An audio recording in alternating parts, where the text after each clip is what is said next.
Guayaquil decide mantener el uso obligatorio de las mascarillas en espacios cerrados. Cuenca resolverá la próxima semana, mientras que en Quito la medida será opcional como lo dispuso el gobierno. Los mandatarios de Ecuador y Perú y ministros de Estado de ambos países participan en el encuentro binacional en la ciudad de Loja. La seguridad fronteriza, el combate al crimen organizado y el comercio son algunos de los temas analizados en este gabinete. El fiscal Juan Carlos Izquierdo, investigado por la muerte de Naomi Arcentales, fue reintegrado a sus funciones por decisión del Consejo de la Judicatura. La policía en alerta por actos violentos que podrían ocurrir durante las marchas del 1 de mayo, Día del Trabajo. Mega operativo policial en Guayaquil logra la captura de 14 integrantes de la banda narcocriminal Los Choneros. Las noticias en Televistazo con María Isabel de Levet y Andrea Báez.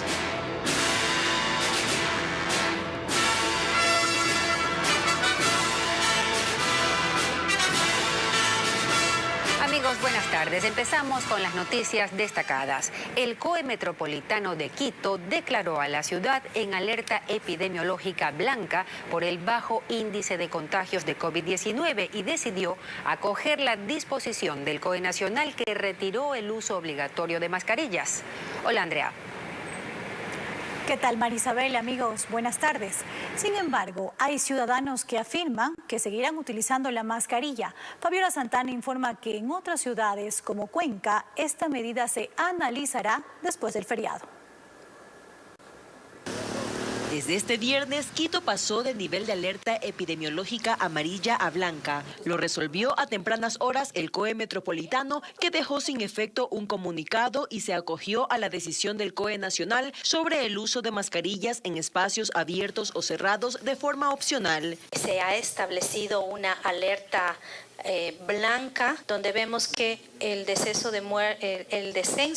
en el número de muertes, el descenso en la ocupación de camas UCI, y vemos que la curva sigue bajando. Los primeros en dejar la mascarilla luego de 2 años fueron miembros de la Policía Nacional que realizaban operativos a puertas del feriado. Y pese a que los centros comerciales de la zona permitían el ingreso de personas sin cubrebocas, todos ingresaban con protección. En el Boulevard de las Naciones Unidas, en el norte de Quito, la gran mayoría de personas aún continúa utilizando la mascarilla. Dicen que deben protegerse. Da miedo todavía salir a las calles sin mascarilla. Por seguridad, por protección, porque aún me da miedo contagiarme, no es seguro. La tónica se mantuvo en viajeros que se encontraban en las terminales terrestres. El bienestar, porque sabemos que algunas personas no están todavía vacunadas. Ya estamos cansados de usar mascarilla ya. En otras ciudades como Cuenca, el uso de la mascarilla seguirá siendo obligatorio por unos días más, aunque no se cumple del todo. Tenemos que recordar que los GATS municipales tenemos autonomía y en ese sentido está vigente la ordenanza aquí en Cuenca para el uso obligatorio de la mascarilla. Esto se ratificará o modificará después del feriado del Día del Trabajador, luego que se reúna el COE local para analizar las condiciones sanitarias. Pero es importante aclarar que sí hay excepciones a esta nueva disposición del gobierno, según la última resolución del COE Nacional, la cual establece que el uso de mascarillas será obligatorio en espacios cerrados como centros de salud, hospitales y establecimientos de salud, tanto para el personal que trabaja en estos sitios como para pacientes y visitantes. Asimismo, personas que presenten sintomatología respiratoria deben usar la mascarilla de forma obligatoria, tanto en espacios abiertos como cerrados. De igual forma, el COE Nacional hizo las siguientes recomendaciones de cuándo usar cubrebocas. Se recomienda usar mascarilla en lugares cerrados y abiertos a las personas con condiciones agravantes y en condiciones de vulnerabilidad. Y también se recomienda utilizar mascarilla en lugares cerrados, como son el transporte público, el transporte aéreo, aulas de planteles educativos de todos los niveles y espacios laborales. Importante tener claro estas excepciones. Mientras tanto, el COE cantonal de Guayaquil dispuso mantener el uso obligatorio de la mascarilla en espacios cerrados. Más adelante en este noticiero les tendremos un informe completo con la respuesta de las autoridades locales.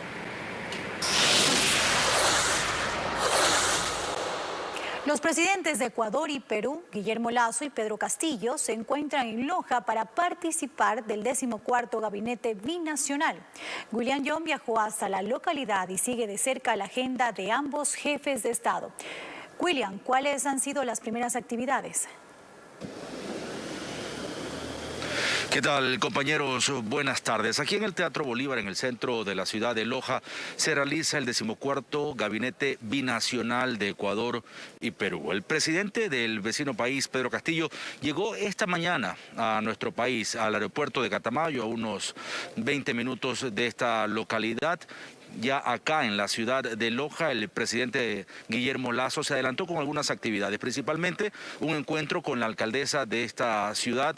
Entregaron ahí algunos ofrendas, algunos datos simbólicos de recepción y luego el presidente se trasladó aquí hasta el Teatro Bolívar. Dentro de la agenda está específico hablar de temas de relación comercial, especialmente temas migratorios, cómo pueden cooperar incluso con temas de seguridad. Hay una agenda interesante. Coincidir en fortalecer nuestra lucha en contra de la delincuencia organizada, de la trata de personas, del tráfico de migrantes, de armas y explosivos, y poner énfasis en el combate a la minería ilegal en las zonas de frontera. Usted, señor presidente, lo ha mencionado, como es la delincuencia, el narcotráfico, las desigualdades, la pobreza, y para eso estamos acá.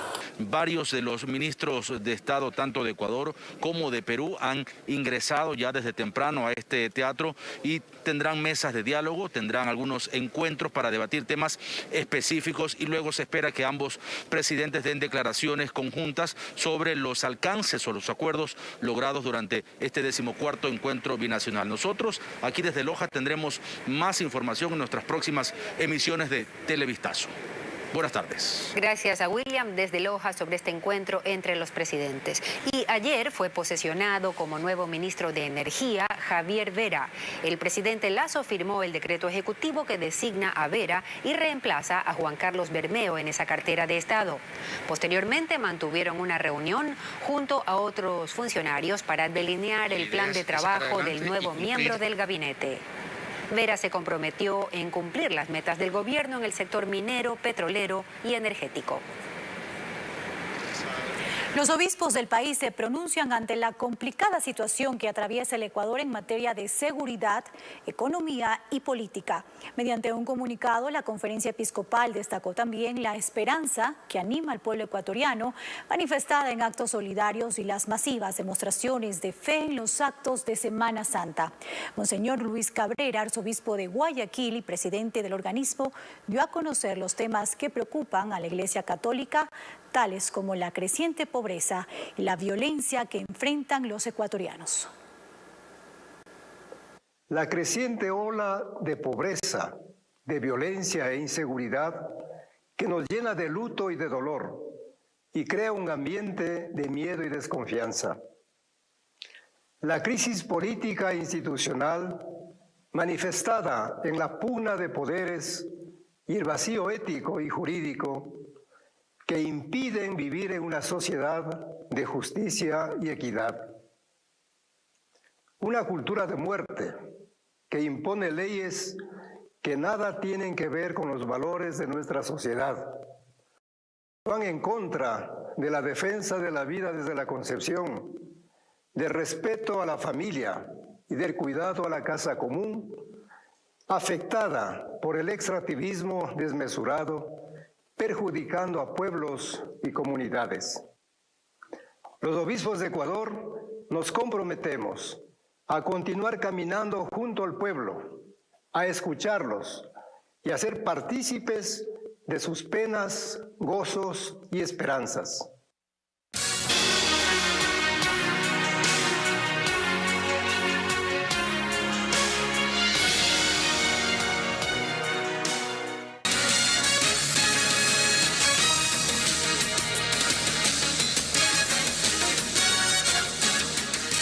Estamos de regreso. El Pleno del Consejo de la Judicatura levantó la suspensión al fiscal Juan Carlos Izquierdo, principal sospechoso de la muerte de Naomi Arzentales, con lo que se reintegraría a su cargo.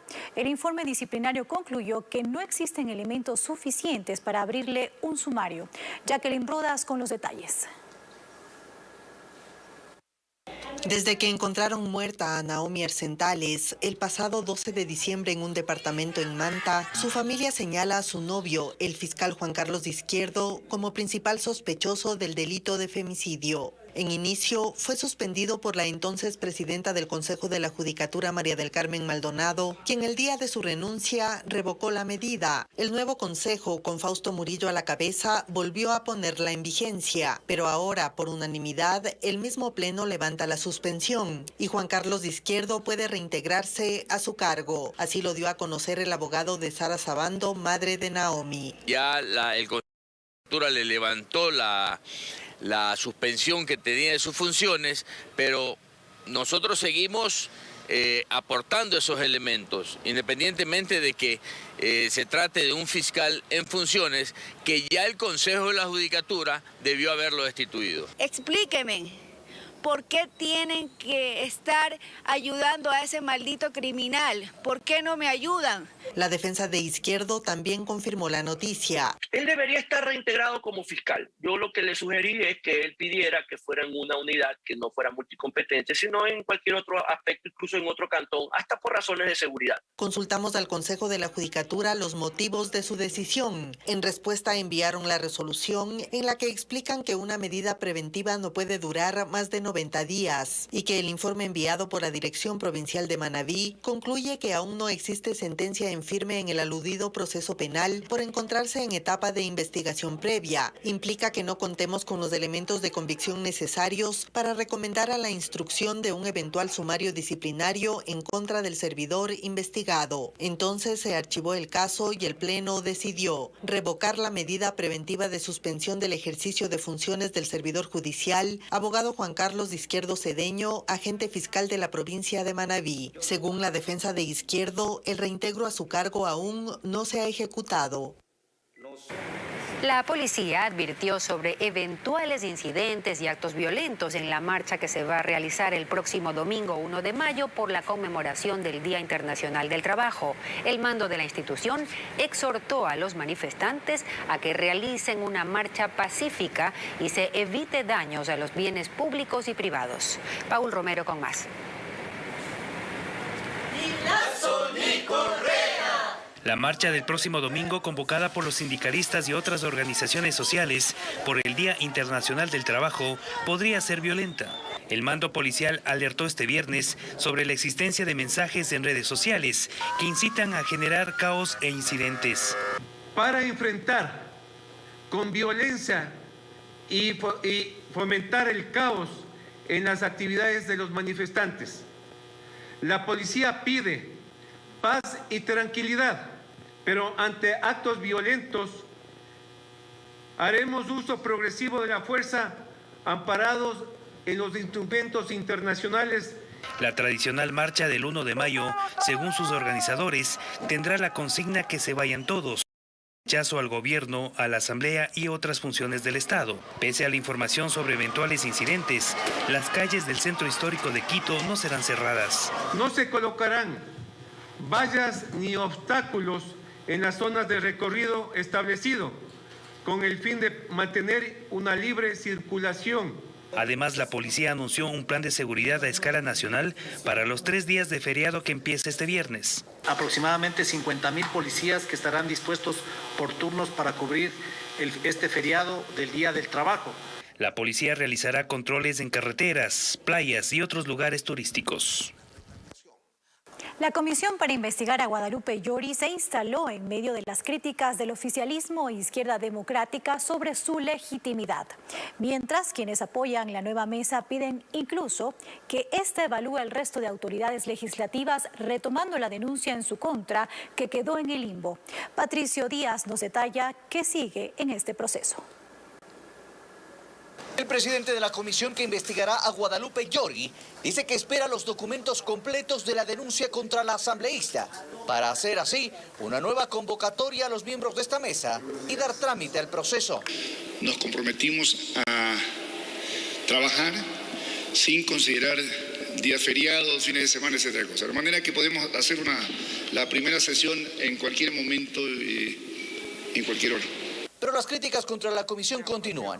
El oficialismo e Izquierda Democrática cuestionan su legalidad.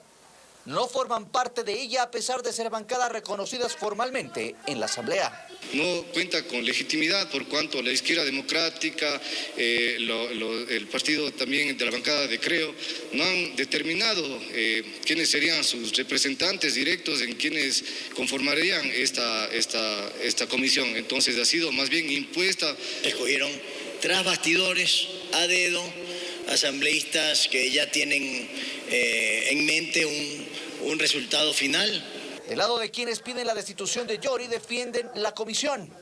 Más aún, aseguran que es necesario que se trate también la denuncia contra el resto del CAL. Ellos presenten estas denuncias ante el Pleno y sea el Pleno, porque al no poder atender la del CAL tendría que ser el Pleno, y que sea el Pleno quien las derive a esta misma comisión. Presenten las denuncias individualizadas que se presenten contra cada uno de los miembros del CAL restante, las mismas sean calificadas, se excuse la persona contra quien se presenta la denuncia y se puedan derivar a esta comisión. Se cierra esta semana en la Asamblea, entre comisiones y amenazas de bomba. Y el invierno continúa causando estragos en el país. Una fuerte lluvia generó un aluvión en el barrio San Francisco del cantón San Miguel de Bolívar que provocó la destrucción de 3 viviendas y dañó parcialmente a otras 2 casas. Como consecuencia, hay 15 personas damnificadas, según el Servicio de Gestión de Riesgos. El aluvión dejó además cultivos y animales afectados. En la provincia de Napo incautan un helicóptero en el que llevaban cerca de $4.000. Las autoridades presumen que se trataría de una aeronave usada para actividades de minería ilegal. Nuestra corresponsal Elizabeth Quesada nos amplía. Buenas tardes en estudios. Este momento me encuentro en la comunidad de Guinea Chimbana, precisamente en el helipuerto, en el cantón Tena, provincia de Napo. En este lugar la Policía Nacional allanó y retuvo a un helicóptero donde presuntamente estaría ligado a la actividad de minería ilegal. Esta aeronave estaría haciendo los vuelos hacia el sector de los Yanganates, con personas que están haciendo algún tipo de minería ilegal en este sector. En este sitio están las evidencias, entre ellas armas de fuego, combustible. Las autoridades presumen que este helicóptero, que pertenece a una empresa privada, era utilizada para actividades de minería ilegal. Además, también encontraron otros indicios como dinero efectivo, más de $4.000, que no pudieron ser justificados. Esta mañana los uniformados, junto con miembros de la Fiscalía, allanaron el aeropuerto de Jumandi, ubicado en Tena, desde donde constataron que la aeronave no presenta registros de vuelos realizados. Donde se tiene como propósito verificar los vuelos que podrían haber estado registrados por esta aeronave. Al momento ha sido detenido el gerente de la empresa aérea propietaria del helicóptero. Seguimos informando. Contrario a la decisión anunciada ayer por el Gobierno Nacional, el COE Cantonal de Guayaquil dispone que se continúe con el uso obligatorio de la mascarilla en espacios cerrados. Ambas autoridades coinciden en que es indispensable portar mascarilla en hospitales y centros médicos. Bessie Granja con los pormenores. Pese al anuncio hecho por el gobierno, autoridades del Comité de Operaciones de Emergencia de Guayaquil decidieron no acogerse en su totalidad al retiro de la mascarilla en el país. Según el organismo local, esta medida de bioseguridad debe mantenerse en espacios cerrados, con énfasis en donde se generen concentración de personas, considerando especialmente vulnerables, tales como el transporte público urbano, aulas de planteles educativos, hospitales, centros de salud, espacios laborales, mercados, supermercados y centros comerciales. La medida se mantendrá hasta el próximo 15 de mayo, como explica Carlos Farhat, director de la Mesa Técnica de Salud de este organismo. Si uno con solamente quitar la obligatoriedad de utilizar la mascarilla en los espacios públicos, lo monitorea un mes o hasta que pase el feriado, un mes y medio, y vemos que no pasa nada, no sucede nada, entonces sí estamos listos para el segundo paso. El segundo paso sería hacer lo mismo, pero en espacios cerrados que cumplan normas de bioseguridad. Esta mañana, ciudadanos de Guayaquil circularon por las calles sin mascarilla, acogiéndose al anuncio del Ejecutivo, mientras otros prefirieron seguir utilizándola. Hasta cuando se me acaben las que tengo en la casa. Se me acaban las que tengo en la casa, entonces ahí sí, bueno. No, ahorita no la tengo, pero sí voy a seguir usando mascarilla y mis hijos irán con mascarilla a la escuela. Sin embargo, muchos desconocían que la decisión gubernamental tiene excepciones. En el Hospital Luis Bernaza, Carmen Soria, responsable del control de infecciones, explica la importancia de seguir portando el cubreboca en dicho espacio. Hasta que no tengamos un mejor conocimiento de la transmisibilidad en el tiempo de este microorganismo, es necesario por el momento mantener las medidas del uso de la mascarilla. Las autoridades del COE cantonal harán una evaluación sobre el comportamiento del virus luego de los próximos feriados.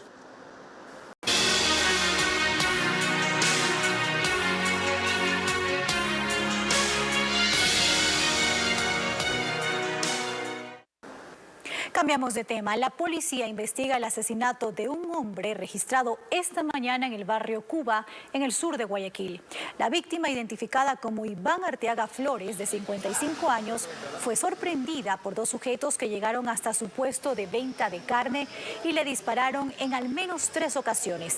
Agentes de criminalística y de la DINASED acudieron al sitio para iniciar las investigaciones que permitan localizar a los responsables del crimen. En Guayaquil desarticulan el brazo armado de la banda Los Choneros que operaba en el norte de la ciudad. Son 14 detenidos, entre ellos el cabecilla de la red, como también al que distribuía cocaína. Merlín Ochoa nos informa que se los investiga por tráfico de drogas y hasta sicariatos. En los allanamientos fueron capturadas 14 personas, entre ellas 2 mujeres. Las investigaciones de la Unidad Antidelincuencial determinan que son parte de una organización narcocriminal que distribuía drogas en Nueva Prosperina y Pascuales, sectores conflictivos en el norte de Guayaquil. Permitió la aprehensión de 14 ciudadanos, los cuales pertenecerían a una organización delictiva de Los Choneros, su brazo armado Los Fatales. Tras el operativo se desarticuló a toda la organización, desde el cabecilla de la red hasta el que distribuía cocaína a menores de edad. Alias Frank era quien transportaba las sustancias sujetas a fiscalización, presumiblemente desde la provincia de Esmeraldas. Se han incautado también un arma, droga que utilizan estas estructuras delictivas para extorsionar, para robar, para amedrentar y para matar. Las investigaciones de la policía duraron 6 meses. Los detenidos no solo serán indagados por tráfico de drogas, también por otros delitos. Que se investiga a esta organización delitos de asesinato, tráfico de drogas, tenencia y porte de armas de fuego. 5 de los aprehendidos tienen antecedentes penales por tráfico de drogas y tenencia ilegal de armas. No se descarta que incluso hayan participado en sicariatos, pues en la zona también existe una guerra entre mafias. En otros hechos violentos, 6 personas resultaron heridas en distintas balaceras registradas anoche en Durán y Guayaquil. Entre las víctimas hay 2 niños, uno de ellos en estado crítico. Ítalo Ruiz con la crónica. La balacera ocurrió anoche en la cooperativa El Ejército en el cantón Durán. Hasta ese sitio llegaron criminales en 2 vehículos y dispararon contra los integrantes de una familia mientras conversaban en el patio de su casa. Producto de los disparos, 4 personas resultaron heridas, entre ellas 2 niños. Todos fueron trasladados a diferentes hospitales. Hasta el sitio acudió personal de la policía. Los agentes recogieron cerca de 20 restos de balas que quedaron regados a lo largo de la calle. Por ahora se desconocen los motivos del ataque. Vecinos del sector comentaron que la condición de salud de una de las menores es crítica, pues tenía un impacto de bala en su pecho. Pero ese no fue el único caso. A la par, pero en las calles 18 y La K, en el suburbio de Guayaquil, una pareja resultó herida de bala. Los agentes acordonaron la calle para recopilar información. El ataque ocurrió a una cuadra del sitio donde el martes hubo otra balacera que dejó 2 personas muertas. La policía no dio declaraciones sobre estos hechos violentos. Gracias por seguir en nuestra sintonía. Continuamos informando. El regreso presencial a clases está ayudando a la reactivación económica de cientos de pequeños comerciantes. La venta de uniformes y útiles escolares los ayudan a superar las deudas que les dejó la pandemia. Hicimos un recorrido por Guayaquil y hablamos con algunos comerciantes.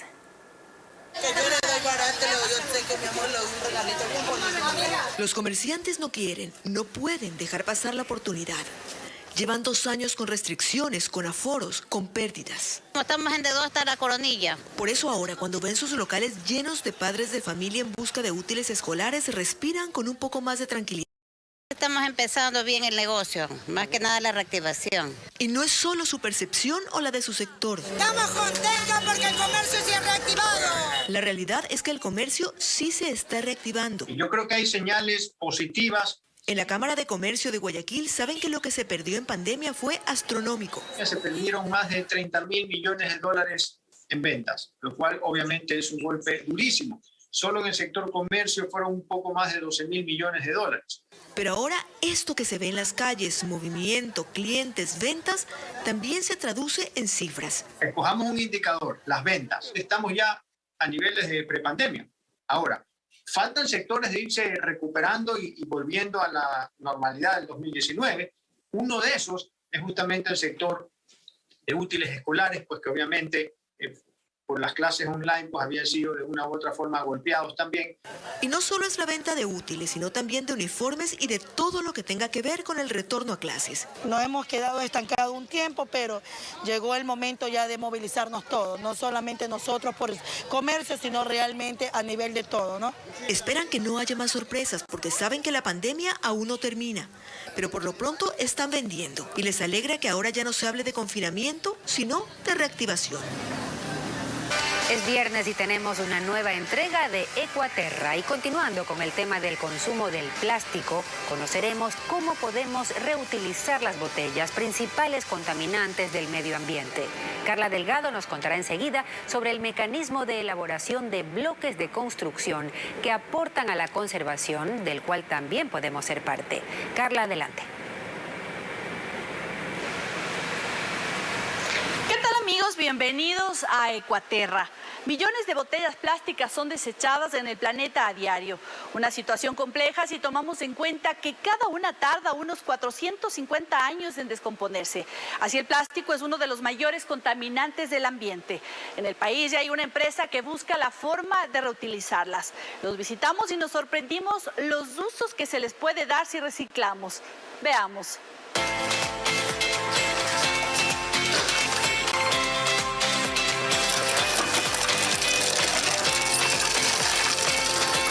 Fuimos hasta donde llegan todas esas botellas que se captan a través de las máquinas.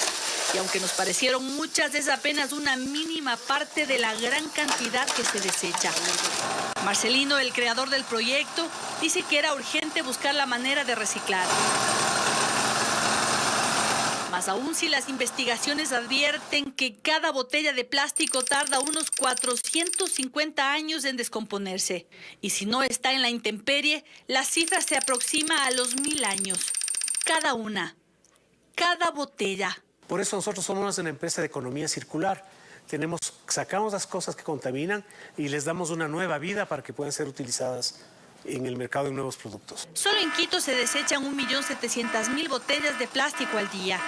Eso quiere decir que al término de la semana, al menos 12 millones de botellas contaminan el ambiente.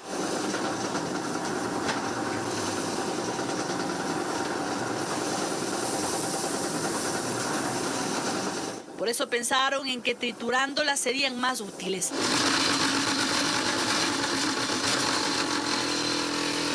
Así que se les ocurrió que podrían emplearlas en la construcción. Y así nacieron estos bloques ecológicos.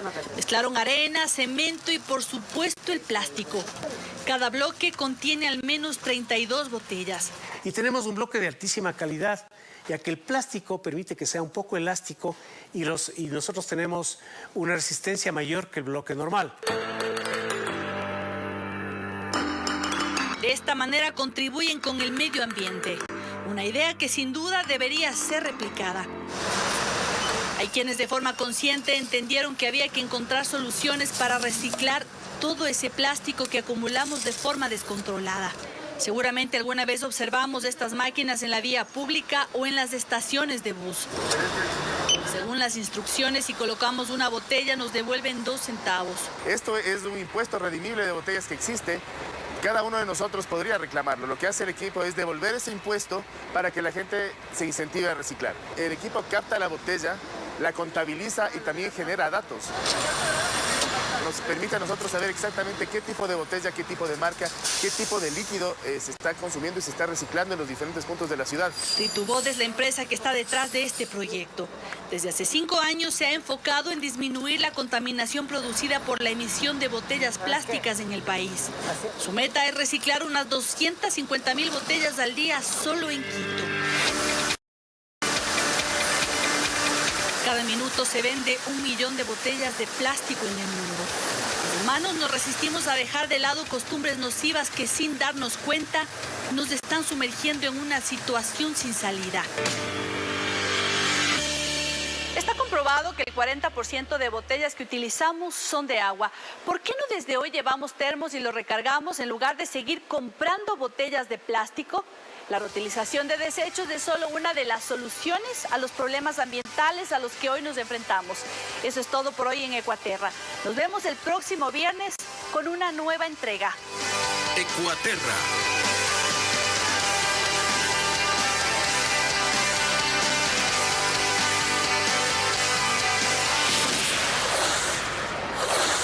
Y datos recientes del Instituto Geofísico dan informe del temblor que hace pocos minutos se sintió en la ciudad de Guayaquil y en la provincia del Guayas. El epicentro fue en Naranjal, magnitud 4.7, profundidad 20 kilómetros. Ocurrió a las 13:49. Se ha corregido la magnitud hace poco a 4.5 en la escala de Richter. No hay informes de daños ni otros efectos producto de este movimiento telúrico que se ha sentido de forma leve.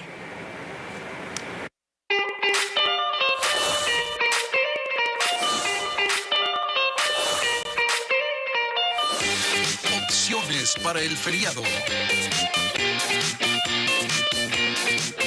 A propósito del feriado por el 1 de mayo, les contamos que las autoridades ejecutarán varios controles en ejes viales y terminales terrestres en el país. En Guayaquil, por ejemplo, se espera que más de 150.000 personas viajen a distintos destinos, como los balnearios de Playas, Salinas, Manta y a otras ciudades como Babahoyo y Milagro. A nivel nacional, la policía indicó que desplegarán 50.000 agentes en diferentes turnos para realizar operativos en las carreteras, sitios turísticos, así como también en centros comerciales.